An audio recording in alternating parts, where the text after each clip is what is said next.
મંચ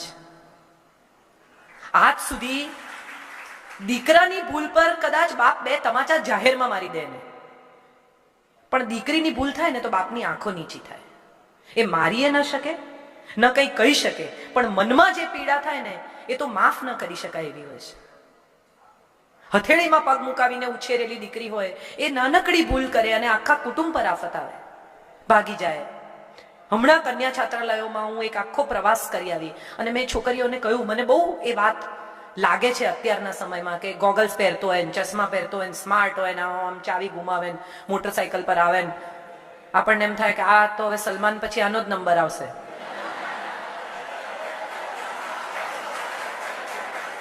પણ સાહેબ તમે સમજો એક મહત્વની વાત કે આટલો રૂપાળો છે, આટલો દેખાવડો છે, આટલો સફળ છે, પણ સલમાનના લગ્ન નથી થતા. એ નથી કરતો એવું એ કહે છે. એમ જ હોય ને, આ દેશમાં એટલા જ પ્રેમીઓ અમર થયા છે કાંતિભાઈ જેના લગ્ન નથી થયા. હીર રાંઝા, લૈલા મજનુ, શીરી ફરહાદ, શેણી વિજાણન, તમે કોઈનું નામ લઈ લો, લગ્ન ના થાય તો જ અમર થાય, લગ્ન થાય એટલે શહીદ થઈ જાય. કાંતિભાઈની વાત સાચી. તો સવાલ એ છે કે કેવો દેખાય છે એના પર આ સંબંધ થશે, કે કેવો માણસ છે એના પર આ સંબંધ થશે. કબીર ના ગુરુ હતા, એની દીકરી લાલી, એની સાથે કબીર ના લગ્ન થાય છે. કબીર લાલીને લઈને પોતાને ઘેર આવે છે. લાલી રડે છે, આ ઝૂંપડું આવું ભંગાર, આમાં મારે રહેવાનું છી. કબીર એને કહે છે, તારે શું કરવું છે? તો કે મારો તો પ્રેમ છે મારા ગામના જમીનદારના દીકરા જોડે. તો કબીર કે એમાં શું રડે છે, ચાલ તને મૂકી આવું. લાલી ફરી રડે છે. કેમ? તો કે આવી સરસ તૈયાર થઈ છું, આ તો બધો કાદવનું જંગલ છે, મારા બાપનું ગાડું તો જતું રહ્યું, હવે હું કઈ ચાલીને જઈશ? કબીર કે બેસી જા ખભે યાર, હું તને મૂકી આવું તારા પ્રેમી પાસે. કબીર એને ખભે બેસાડે છે. બે જણા જંગલમાં ચાલતા ચાલતા જાય છે. એક પથ્થર આવે છે. કબીર અથડાય છે પથ્થરને, એનો નખ ઉખડી જાય છે, લોહી નીકળે છે, પણ લાલીને પકડી રાખે છે, પડવા નથી દેતો. થોડા આગળ જાય છે એટલે લાલી ફરી રડે છે કે મને નીચે ઉતારો. એટલે નીચે ઉતારે છે કે મને નથી જવું. કબીર કે હમણાં જવા રડતી હતી, હવે નથી જવા રડે છે, મને સમજાવ તને શું થાય છે. અને ત્યારે લાલી એને એમ કહે છે કે જે મને બીજાને સોંપવા માટે આટલી સાચવીને લઈ જાય છે, હું જો એની જોડે રહીશ આખી જિંદગી તો મને કેટલું સાચવશે. નથી જવું મારે તો તારી જ સાથે રહેવું છે. હવે જો એને એમ વિચાર્યું હોત કે લો શાંતિથી સોંપવા તૈયાર થઈ ગયો, પ્રેમ જ નથી કરતો, તો એ બીજી દિશા હતી. વિચારવાના પણ બે રસ્તા હોય છે. એક પિતા ચીડાય છે, એક માં વઢે છે. એક પત્ની જ્યારે ફરિયાદ કરે છે, એક પતિ જ્યારે ગુસ્સો કરે છે, ત્યારે આ દરેક વખતે કોઈ તિરસ્કાર, કોઈ ઘૃણા, કોઈ ઝઘડો, કોઈ અણગમો નથી હોતો. ઘણી વખત એવું બને છે કે આપણા મનમાં જે ચાલતું હોય એ વાત આપણે કોઈને કહી શકતા નથી, અને સૌથી નજીકના માણસ ઉપર કુકરની વિસલ વાગી જાય. બહુ બહુ મોટી વાત છે. ઘણી પત્નીઓ ફરિયાદ કરે કે બહાર જઈએ તો હસી હસીને વાતો કરે, ત્યાં તો ગુસ્સો કરતા નથી કોઈ દિવસ. કરે તો તમને સારું લાગે, પારકા બૈરા જોડે છાસિયા કરે. વિચારી જુઓ કે કેવું લાગે. ઝઘડો તો પોતાના જોડે જ થાય ને. તમે જેવા છો એવા ક્યાં દેખાવ? જ્યાં તમારા અંગત લોકો છે ત્યાં. બાકી બહાર તો તમે કેવા સરસ સૂટ વૂટ પહેરીને સારા લાગો છો. બરમુડા પહેરીને આવ્યો છે કોઈ અહીંયા? એ તો ઘરમાં જ પહેરાય. બહુ મોટી વાત છે. આપણે ભૂલી ગયા છીએ કે આપણી સ્વાભાવિકતા તો ત્યાં જ છતી થાય છે જ્યાં આપણું કુટુંબ છે, જ્યાં આપણા પોતાના લોકો છે, જ્યાં આપણી અંગત વ્યક્તિઓ છે.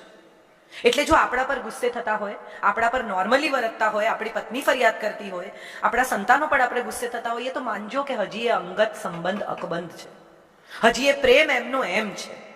એક પતિ પત્ની સવારે ગેલેરીમાં બેસીને ચા પીવે તો પત્ની રોજ જુએ ને કે આ સામેવાળી યાર કેટલા ખરાબ કપડાં સૂકવે છે, સરખા ધોતી જ નથી.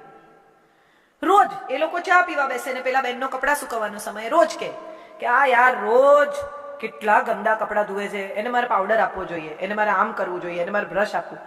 એક દિવસ ચા પીવા બેઠા અને પત્નીએ કહ્યું કે અરે આજ તો જોરદાર કપડાં ધોયા, ચોખ્ખા.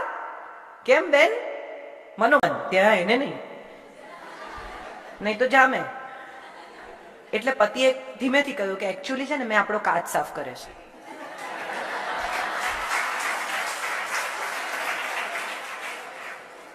સંબંધોમાં પણ આવું જોઈએ છે.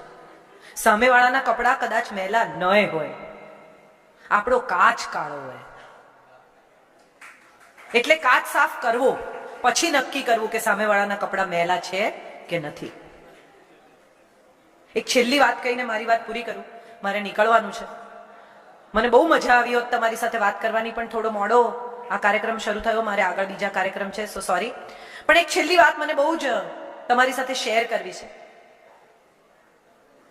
એક પરિવારમાં એક દાદા બીમાર પડ્યા, એટલે બધા સંતાનો ભેગા થઈ ગયા, બધા પાસે આવી ગયા. ખબર છે કે દાદાને ઘર બોલે છે, ગંગાજળ પીવડાવ્યું છે, શ્વાસ ઉફણાય છે, અને દાદાએ પૂછ્યું કે મોટો ક્યાં છે? એટલે તરત મોટો દીકરો આવ્યો કે અહીંયા આ રહ્યો બાપુજી, અહીંયા તમારી પાસે. આમ હાથ પકડી લીધો કે વચલો. એટલે બિચારો વચલો દીકરો આવ્યો, એને હાથ પકડ્યો કે હું આ રહ્યો બાપુજી, બાપુજી હલો, આ રહ્યો. કે નાનો. એટલે નાનો આવ્યો, એને પગ પકડ્યા કે બાપુજી આવી ગયો, આ રહ્યો. કે મૂર્ખાઓ, દુકાને કોણ છે?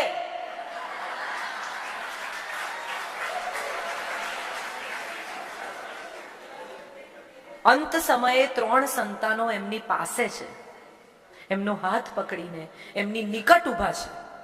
એ વાતનું સુખ નથી.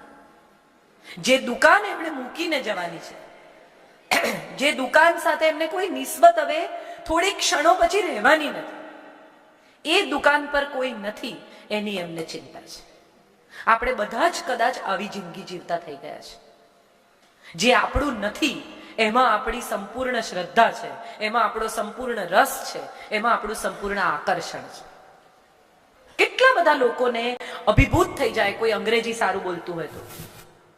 મને સારું અંગ્રેજી નથી આવડતું એ વાતે મેં કેટલા બધા લોકોને મૂંઝાતા જોયા છે.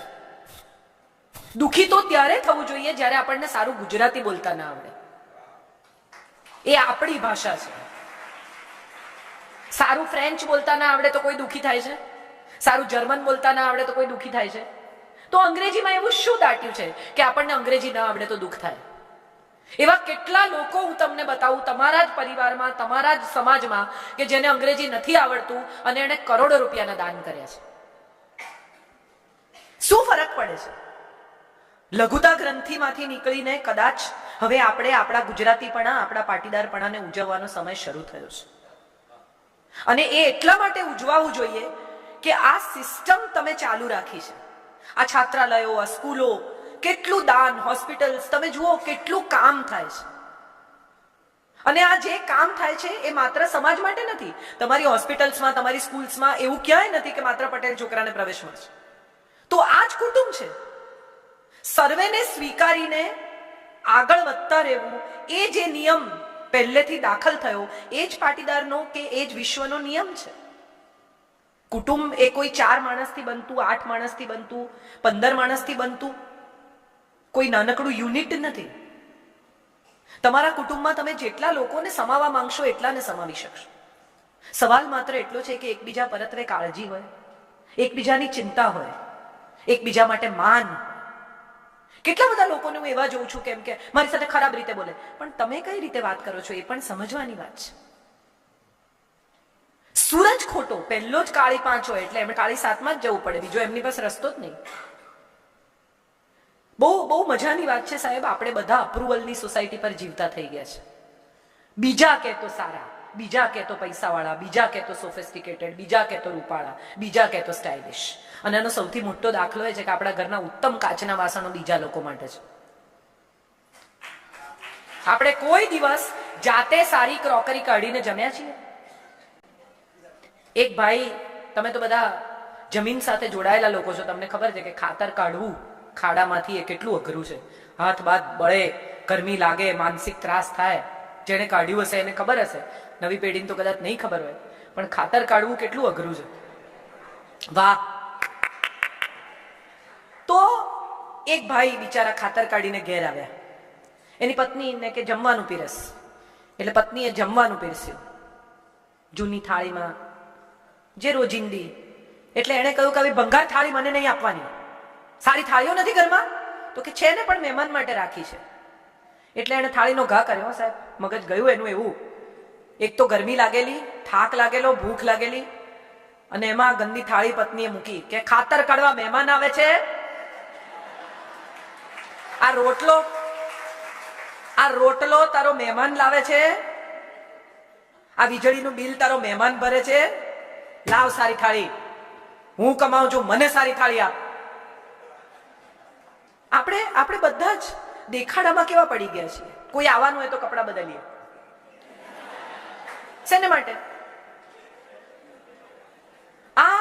આજના સમયમાં ધીરે ધીરે જે દિશામાં જઈ રહ્યા છે ને, એ દિશા દંભની દિશા છે.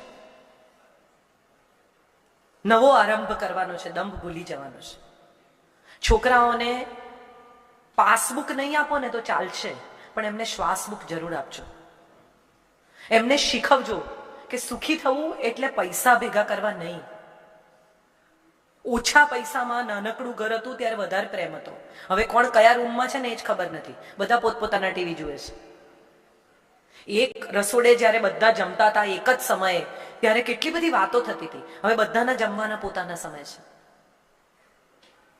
કુટુંબ એટલે જ્યાં સૌ એકબીજાની સાથે રહેતે. કુટુંબ એટલે જ્યાં સુખ દુઃખમાં હાથ પકડે તે. કુટુંબ એટલે જ્યાં તમને જોઈને મોઢા પર સ્માઈલ આવ્યા વગર રહે જ નહીં.